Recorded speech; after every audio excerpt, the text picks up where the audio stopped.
to halve emissions by 2030 and achieve a net zero world by 2050, the healthcare sector needs to transform.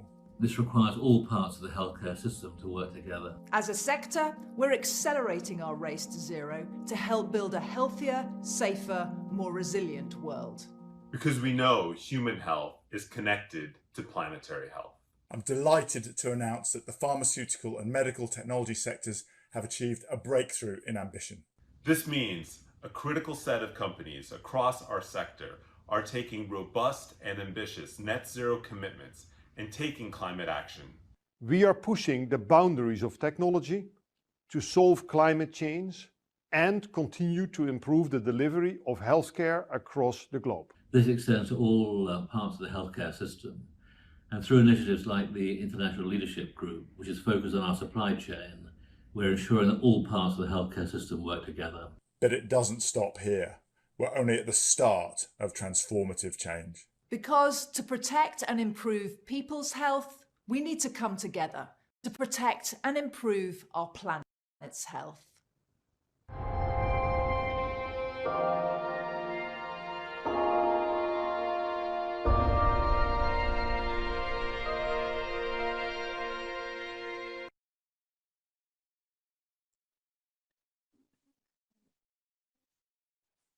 Welcome everybody to this session on the path towards net zero health and healthcare.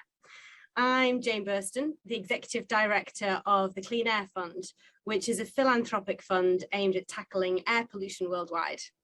And with the forum, I'm the co-chair of the Global Future Council on Clean Air and a member of the Young Global Leader community. I hope you enjoyed the video, because seeing health and healthcare companies join the commitment to reach net zero by 2050 is an incredibly exciting moment. And everyone on this call who's been a part of that making that happen should be incredibly proud of themselves. It's only right that healthcare industries should be leading the way on climate change. Around the world, we already feel the direct and indirect impacts of climate change on health in a variety of ways, from more heat waves to the expansion of infectious diseases like malaria and Lyme disease. And obviously fossil fuels are both driving the climate crisis and directly harming human health through air pollution, which is causing respiratory, cardiovascular and other non-communicable diseases. So it's unsurprising, given this, that the World Health Organization says that climate change is the most significant threat to human health. During this session, we're going to discuss three things: the impact of climate change on health, the impact of the healthcare sector specifically, which accounts for 4% of global emissions, and how the healthcare sector is taking on a leadership role in the transition to net zero. And thirdly, the collective actions of public and private stakeholders in the net zero transformation of the healthcare ecosystem. The format of the session will be 4 short interventions from our 4 panelists, which will be on the record. The session's live streamed and open to the general public, so feel free to tweet key insights during the session, and the hashtag is SDIS21. We'll also be taking your questions towards the end of the session, but you can start posting those questions just as soon as our panelists start their interventions. The Q&A function in Zoom is disabled, so we'll be taking questions in Slido. The forum team will be posting the link to that Slido in the chat, so feel free to start using this now. I'm going to turn first to the Honourable Chrissy Kanyesho, the Deputy Minister of Health of Malawi. Deputy Minister, can you tell us about the effects of climate change on health that you're experiencing in Malawi, and what your government is doing to tackle this?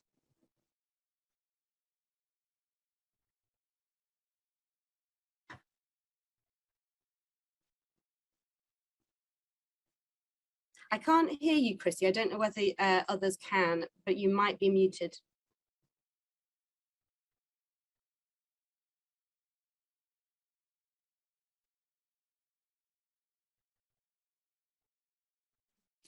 Still can't hear you. Try again now. Can you hear me now? Yes, Can you brilliant. hear me now? Please go ahead. Okay, sorry about that. Yeah, sorry about that. Okay, thank you for having me here and for having Malawi here, Madam Chairperson. Malawi is characterized on the Climate Change Index as one of the most vulnerable nations to climate change, and it is ranked as the 16th most vulnerable to humanitarian crises and disasters. From 1980 to now, Malawi experienced major droughts and floods, and more than 600 disaster events recorded since 1946. The floods of 2015, for example, were the worst in the 50 years of recorded data available to that time, and were followed by the drought of 2016 and 2017 rain season that affected more than 6.5 million people, over a third of the total population of the country. The repeated occurrence of natural disasters contributed to the worsening of people's health status, economic and social welfare. The Ministry of Health is also aware that climate change can influence the diseases burden pattern of some infectious diseases. Climate change sensitive diseases such as diarrhea, schistosomiasis, bilharzia, and malaria. For example, in 2019, the cyclone Idai affected mostly 2 districts in Malawi, Chikwawa and Nsanje. This happened soon after we had deployed mosquito bed nets to the whole country to protect the populations against malaria. Instead of registering a decline in malaria cases like all other districts, Chikwawa district registered an increase in cases, which went over 40%. In this case, the cyclone Idai thwarted the impact of the mass net distribution campaign and left the people of the 2 most affected districts unprotected from malaria. The health sector in Malawi is committed to playing its role in the emissions reduction while following a sustainable and resilient health system approach. For example, we plan to buy energy efficient medical equipment.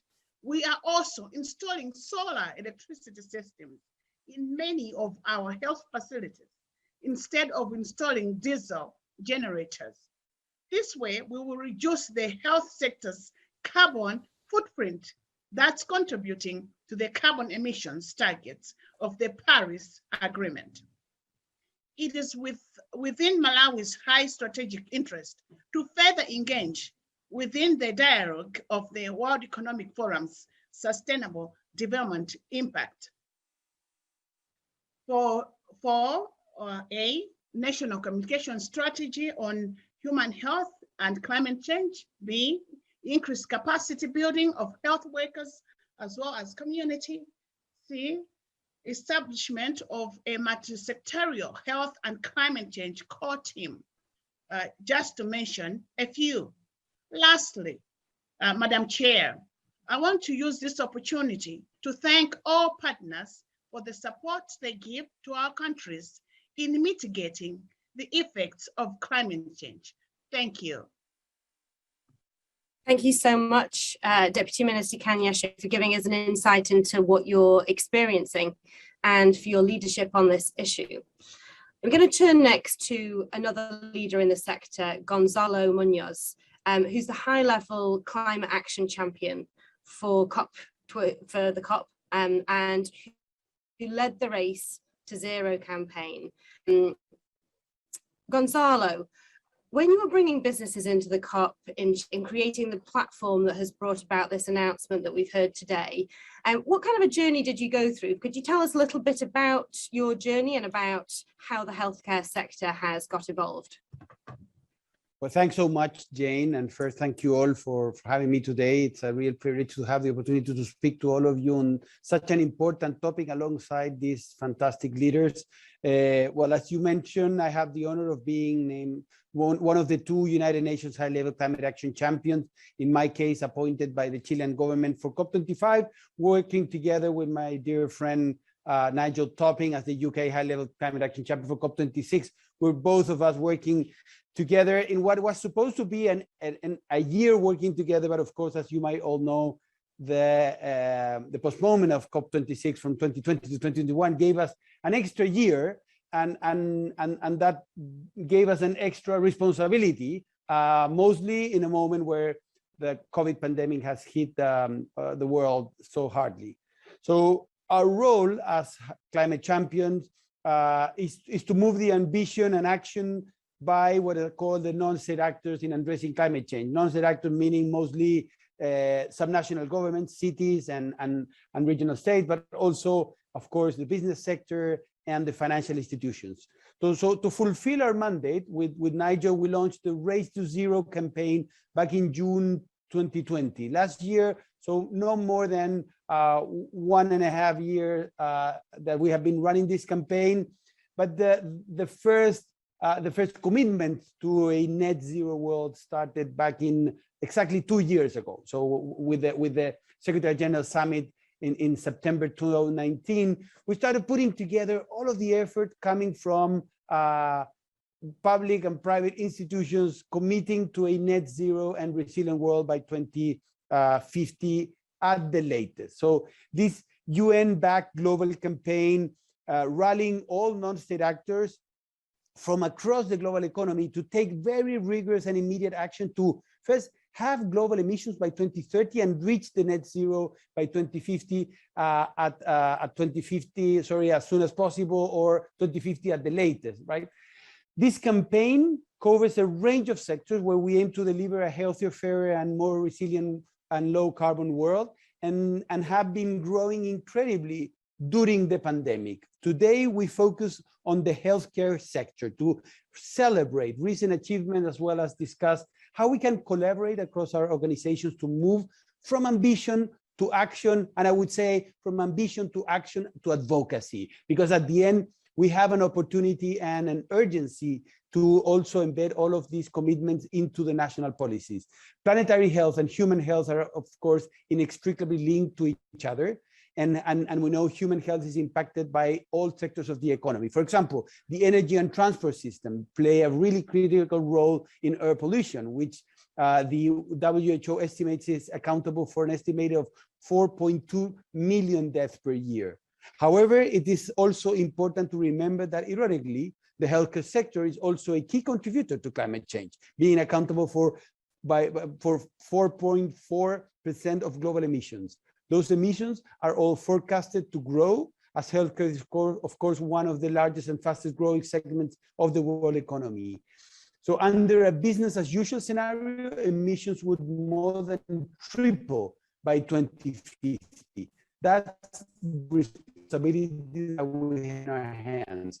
As you are all aware, the healthcare sector is complex, and only by collaborating and with international organizations, we have seen significant momentum this year.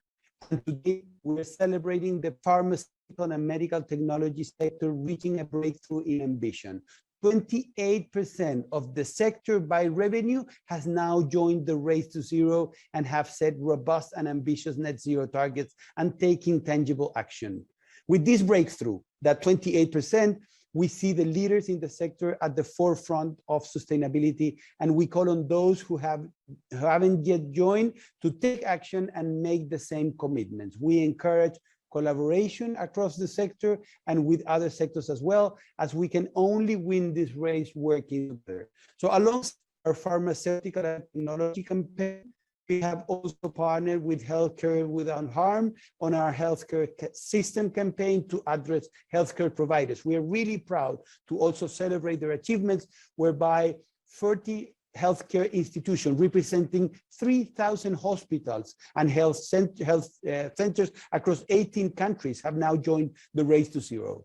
However, of course, it doesn't stop here. We need to continue to push the boundaries on collaboration and innovation to transform the sector. So, Jane, thank you again for having me today. I look forward to the panel discussion and the insights from my peers, and definitely look forward to have a strong push and a strong commitment from the healthcare sector at COP26 in Glasgow.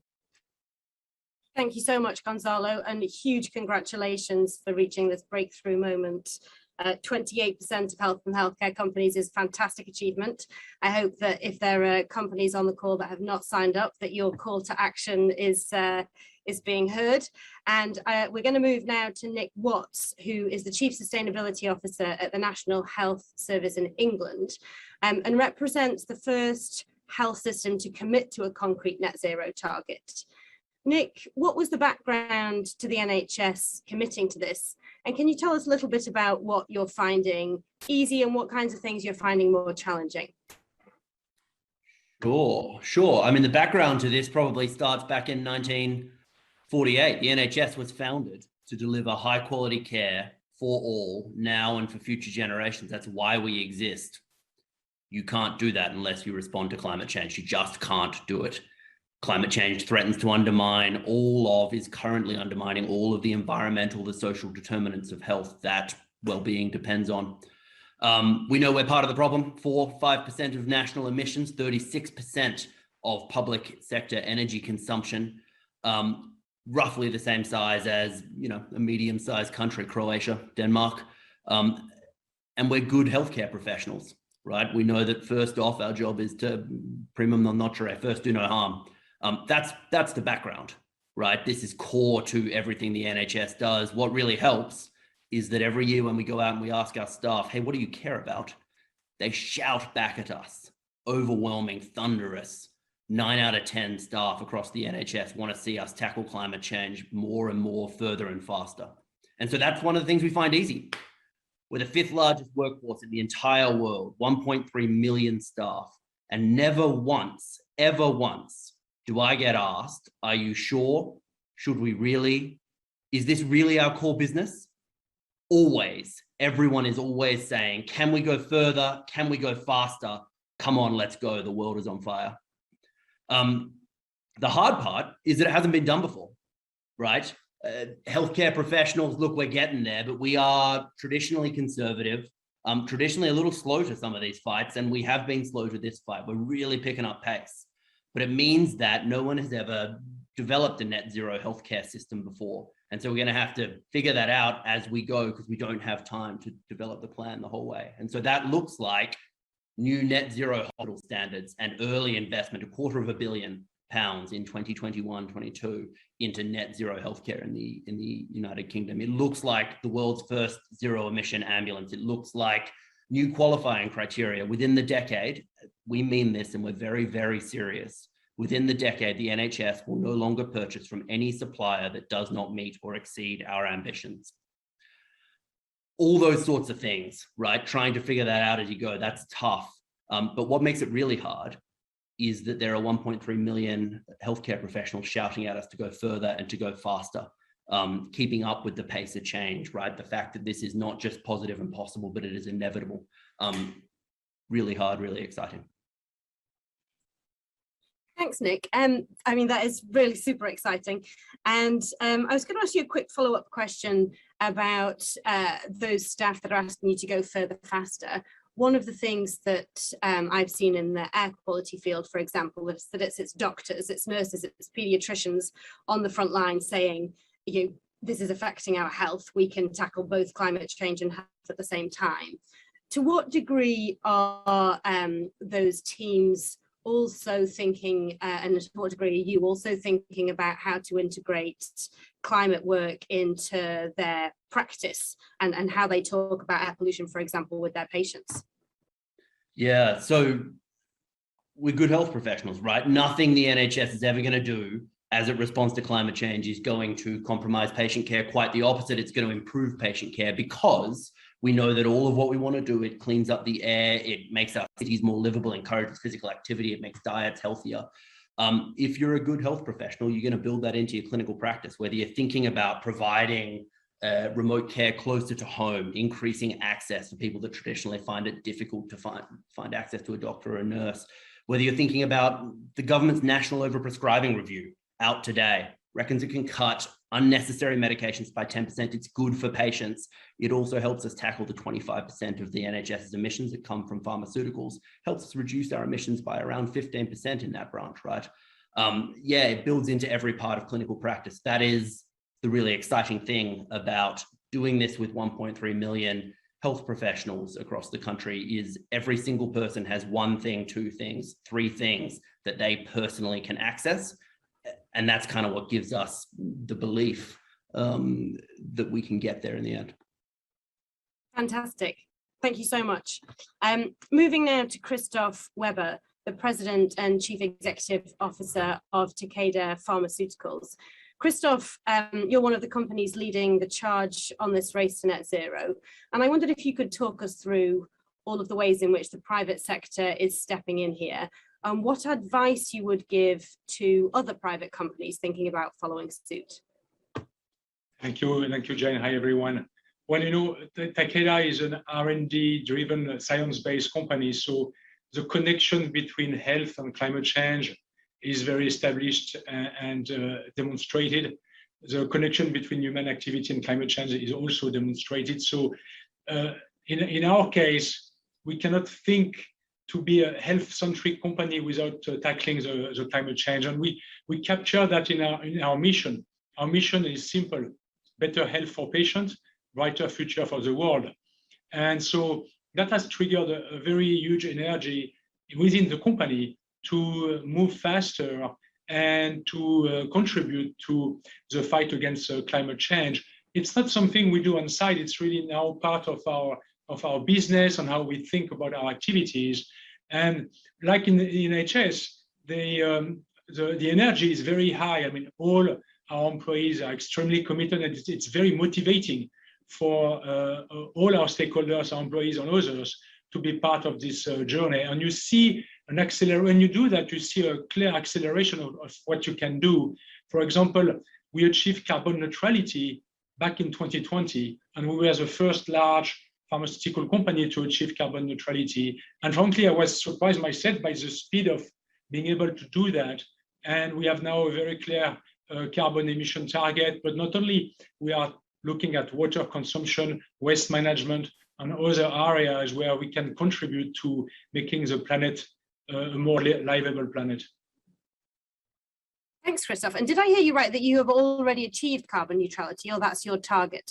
And if you have already achieved it, what's the how did you get there? If that's your target, what's the plan? What major things do you think you need to do to reach it? Yeah, so we achieved carbon neutrality back in 2020 because we used some carbon offset to offset our carbon emissions. So we didn't achieve zero emission. We'll achieve that in a few years. But we felt that we could achieve carbon neutrality by buying robust carbon offset, and we felt it was the right thing to do. And that's the first step. And you know, you need to have this type of milestone to demonstrate that, you know, it's not only a goal that you have in 2040. In our case, we have a zero carbon emission target in 2040. That's far away. So you need to have milestone, an achievement along the way to keep the motivation and show that you can progress step by step. Thank you so much, and congratulations for your ambition and leadership. So we're going to move now to the Q&A part of the session. We've got 20 minutes for that. The forum team has posted the link where you can post your questions into the chat. So I would encourage you to do that. And if you follow that link, you can also vote on other people's questions and move them up or down the list. We've got a few coming in now, so I will start with those ones. The first one is climate change, which I'm gonna direct to the Deputy Minister. Climate change is causing millions of deaths annually. How do you think the healthcare ecosystem could work together to most effectively address climate change? Deputy Minister.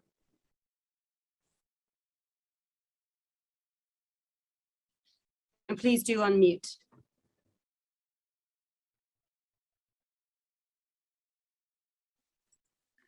Oh, sorry about that. Yeah, no worries, we can hear you now, great. Yes, the health sector is affected by climate change. In terms of, let's say if there is a flood, most of the times what happens is we get very high malaria cases. which affects the healthcare system. It's a financial burden on the Ministry of Health. And it's very important for the Ministry of Health in Malawi, all over the world, to work with the private sector in mitigating factors of climate change. The best way, like in Malawi, we do have electric power challenges. So instead of using diesel generators, we are changing to start using solar power. So that's another way in helping as a government in mitigating climate change. Thank you, Deputy Minister. Did any of the other panelists have anything to say on the working together? How will the ecosystem complement one another, and what kind of public-private partnerships could be forged? If not, happy to move to the next question. There's a couple of linked questions here about the climate change conference coming up in Glasgow. So I'll throw this out to those of you who want to pick up different elements of it. What role will the climate conference in Glasgow play in advancing real action? And I'm going to add on another question that's come in. What's your ambition? That's to one of the other panelists. And what's your ambition for the COP? And I'll go first to Christophe and then come to Gonzalez. I think Glasgow is important to accelerate the movement. Gonzalo said it. 28% of the company in the pharmaceutical space have engaged. It's both a success, but there are still a lot who have not. So I think we need an acceleration. Otherwise, we will not achieve the 1.5 degrees cap that we are all aiming for. I mean, so we have a line now, for example, our target to this 1.5 degrees, but we know it's slipping away. So what we need is a very significant acceleration to achieve that goals. So if I can add to what Christophe just mentioned, definitely there are several agendas that are getting combined. And of course, one very critical agenda that is totally related to the healthcare system is about how can we learn from the COVID crisis in terms of deploying the solidarity that is needed to solve global crises like the ones that we're talking about, COVID and climate, in a way that is really effective and efficient, but also take into account all of those regions and groups of the population that are suffering the most. So that element is really important now, even thinking about the few weeks that we have ahead from now to Glasgow. Then when it comes to Glasgow, we think about mostly 4 big elements. There's one element that is related to, as Christophe said, keeping the 1.5 alive. In order to keep the 1.5 alive, we need more and more actors of the global economy committing to a net zero world, showing what they are doing and showing how they are now not only committing, but implementing the actions that that will take us not only to a net zero world by 2050, but to reduce and have our emissions in this decade. Okay, we're talking about 7.4% of emission reduction year by year from now to 2030. That is a massive task in order to keep the 1.5 degrees alive. And I really expect, and this is something that we were working with Nigel very strongly and with a fantastic team, putting together now 15 sectors of the global economy, reaching the breakthrough point where we know that we have, like the pharmaceutical sector, more than 20% of the major actors of that sector of the economy now committed to raise to zero and the net zero world. Then we need to build resilience. And then we need to develop the finance. And when it comes to finance, we now have $90 trillion already committed to the net zero path. That topic is not only important by itself, If we go back 2 years ago, we had only $2 trillion. So in less than 2 years, we've reached a massive tipping point in terms of knowing that there would be, and it is already happening, a massive flow of private capital moving towards the net zero world. And the fourth big element is collaboration. It's about strengthening the multilateralism, but allowing the multilateralism to work in a way that is incorporating new stakeholders like the private sector or the subnational governments. That message of moving from the negotiation part of it that is so important to one that is a lot about implementing and offering the capacity of partnering between the public and the private sector, I think is absolutely crucial. And I'm sure that we will see a lot of that at COP in Glasgow. Thank you, Gonzalez. I hope that we do. Coming now to Nick with a question about supply chains. Supply chains and capital purchases are the greatest source of healthcare's Scope 3 emissions. And the question is, how can healthcare work with the supply chain to reach net zero emissions? So if you want to unmute yourself, Nick, and take that one. Sure. Maybe first by disagreeing with the question slightly, or maybe explaining some of the nuance behind the numbers. If you go and look at our diagrams, we confuse you. Our fault, I apologize. It looks like 66% of our emissions are in the supply chain. They sort of are. They're in Scope 3, right? And that's a way of providing some international comparison. But to explain what that is, those are the emissions from the food that we consume within hospitals. They are the emissions from the scalpels and the mobility aids, from the pharmaceuticals, from the plastics that come and protect all of the drugs and the tech around it. What I'm getting at is, if you think it's all supply chain, you disempower yourself. The NHS has agency, healthcare professionals have agency over that. We decide what goes on the menus within our hospitals and our clinics. We decide what drugs we prescribe. We decide how our recycling systems work for those mobility aids. And so we have an ability to act on all of those. We are not powerless within that supply chain. Nonetheless, our partners and our friends that supply the NHS and healthcare systems around the world are critical. I've said quite a few times, the NHS, no healthcare system can get to net zero unless everyone gets there. We can't do it alone. We have to do it with our partners, with our suppliers. The good thing is they're there with us. The good thing is they are moving faster, as we've heard from Gonzalo. There is an enormous amount of pace here. Some of this stuff is going to be easy. Some of this stuff other industries are working on, and we're going to benefit from some learning there. Some of this stuff, we're going to have to do our own innovation. We have 5 or 6 fairly large innovation competitions out and coming out into the system across the country, across the world, looking to figure out some of those tough to reach areas. Some of the stuff we don't know much about. But what we're going to have to do is set a target. We're going to have to make it look big and scary. And we're going to have to demonstrate we're very serious about it. Set some qualifying criteria for what it means to contract with the NHS. You can't contract with us unless you're aligned with our net zero commitments. That's going to drive some of that innovation. When we run into some of the difficult parts there, that's okay, because our suppliers, our partners, they have a friendly, welcome partner there to figure out some of those questions with us. I think most importantly, we have to be focused, steadfast on the long-term ambition. We have to set some near-term milestones, and we have to be okay with the fact that we don't have the answers to everything, but we know we're going to get there together. Thank you. Well, I'll look forward to keeping an eye out for those innovation competitions and hearing more about those mega targets. Now, we've got a couple of questions coming about the pandemic. And I'm going to turn to the Deputy Minister for the first, and then to Christophe for the second. The first is, in light of the pandemic, how can we build back our health systems and the populations that they serve in a healthier and greener way?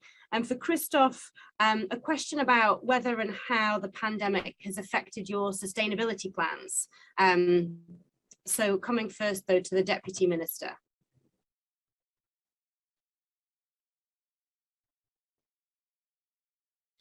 And I think you just maybe need to unmute first, please. Yeah, sorry. Perfect. I think the question, if I got the question correctly, it says how can we build back our health systems in light of the pandemic? Exactly. Okay, what else? Am I missing something else? To serve the population in a healthier and greener way. Yes. Okay. I'll be specific about Malawi because that's my experience. Of course, the pandemic has been terrible, but it has jolted our government into action.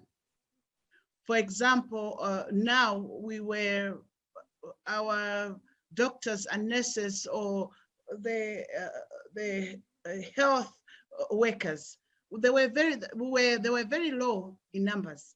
But because of the pandemic, the government was forced to recruit more doctors, more nurses, more clinicians, more lab technicians, and in conjunction with our developmental partners, that is the Western world, and the Western world, which includes America anyway. They came in full force to help us stabilize our health system. So in a way, it's been bad, but in a way, there's some positives that we've learned. We've been forced into action to improve our healthcare systems. For example, we've built more new clinics. We did not have places, let's say, we had built, what do we call, isolation centers, getting ready for Ebola. But luckily enough, Malawi has never had a single case of Ebola. So those places were just getting dilapidated. But with this pandemic, they have been revamped, and we've built so many more isolation centers everywhere, modern technology. So in a way, it's been bad, but it's also been a blessing in disguise, so to speak. Thank you, Deputy Minister Kenyasho. And Christophe, has the pandemic affected your sustainability plans, and if so, how? It has had a very significant impact, sometimes positive, sometimes negative. On the positive side, in fact, it has accelerated our carbon emission reduction because we shifted many of our activities into virtual, digital, and in fact, our footprint, our carbon footprint has reduced further. That's on the positive. On the negative, the pandemic has highlighted healthcare system deficiencies, inequities, and we are treating a very severe disease with our medicines, and we have seen the disruption that has happened in the healthcare systems. And we don't talk a lot about that, but there is the direct impact of the pandemic, of the virus on the mortality, but there is an indirect mortality impact of the pandemic. And I think this is something that we have seen in our activities. And then we have seen the pandemic disrupting our supply chain because of the non-coordination and the inability or the unpreparedness of the world to agree and to coordinate ourselves. Luckily enough, we have been able to maintain the integrity of our supply chain, but it was very, very tight. And we know that there has been broader issues within the pharmaceutical industry. So I will say that, we cannot connect the pandemic that is happening right now with climate change, but we can connect the pandemic with increased population, climate change. So what it means is that we will have more pandemic coming. So, we'd better be more prepared in the future, because we shouldn't think that, okay, we have had this pandemic and the next one will come in 50 years. That would be a very, very wrong assumption and big mistake. So we should learn now from what happened and be better prepared for the next one. Yes, that's a very good point. That it's not just about the direct impact on emissions or on air pollution during the lockdown period. It's about the narrative and what people understand the effects and the health effects of climate change are likely to be in the future and how seriously they take those. We haven't spoken yet about the role of healthcare professionals themselves as advocates for doing more and championing action on climate change. But it's something that I see quite a lot, and Gonzalo earlier in the conversation mentioned the NGO Healthcare Without Harm, and I know that's something that they work with hospitals and doctors on, and nurses and all kinds of healthcare professionals, how they themselves can advocate for greater change from governments and from businesses in their position as medical professionals. I wondered if any of you have a comment about what you have seen healthcare professionals doing so far, what you think could be done more, and how we could support those NGOs and healthcare professionals in their position. Gonzalo will take that one, thank you.